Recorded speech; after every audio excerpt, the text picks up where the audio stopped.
तेच लय दिसून राहिली भाजी. म्हणजे नाही म्हणजे अंगारा व्हायचा धुपारा. हा तेच म्हणलं, थोडस बकेट 1.5 बकेट पाणी टाका लागते राजू याच्यात. भाजीचा म्हणलं पानोळा करता का म्हणलं भाजीचा.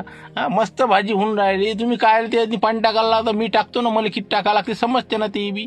कसं आहे, बाया माणसं लेकरं बाकरं जेवते का नाही, तर ते थोडीशी मला वाटते थोडी फिक्की करा लागन.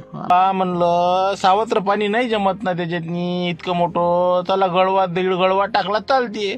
मग भाजी बनली ते एक नंबर भाजी आहे. तुम्ही त्याच्यातनी आता काही किस पाडू नका, झिलप्या काही पाडू नका. एवढे आचार्य आहे का तुम्ही मोठे. सांगा म्हणजे तुम्ही जसे काय म्हणजे काय काय मुख्यमंत्र्याच्या इच्छा स्वयंपाकाला जात असता काय बोलता राजा. आम्हाला काय म्हणजे काहीच समजत नाही का. निरा काय का तुम्हाला भल्लच समजते.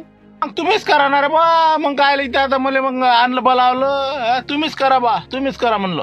करा बरं, तुमच्या मनानं करा, मी काही म्हणत नाही तुम्हाला. हो ना, पण सांगून राहिलो माणूस किती बा याच्यात थोडेसे बकेट 1.5 बकेट पसते पाणी. पोट्टे सैन होते काय बायले हे ते. फालतू तुम्ही आता म्हणजे तुम्हाला काय बोलावं आम्ही. बाबा ते समजते ना मले, म्हणूनच मी कमी तिकट केली. मला काय समजत नाही का एवढा का मी काय डोक्यानं हलका हो का घुटण्यात आहे का मी. मलाही समजते ना तेवढं की बा हे भाजी आपलं सर्वसामान्य आहे म्हणून. म्हणून तशी बनवली मी. आणि तू म्हणतो की असं करा लागते, बकेट भर टाका लागते, 1.5 बकेट टाका लागते. तुला माहित आहे का ते.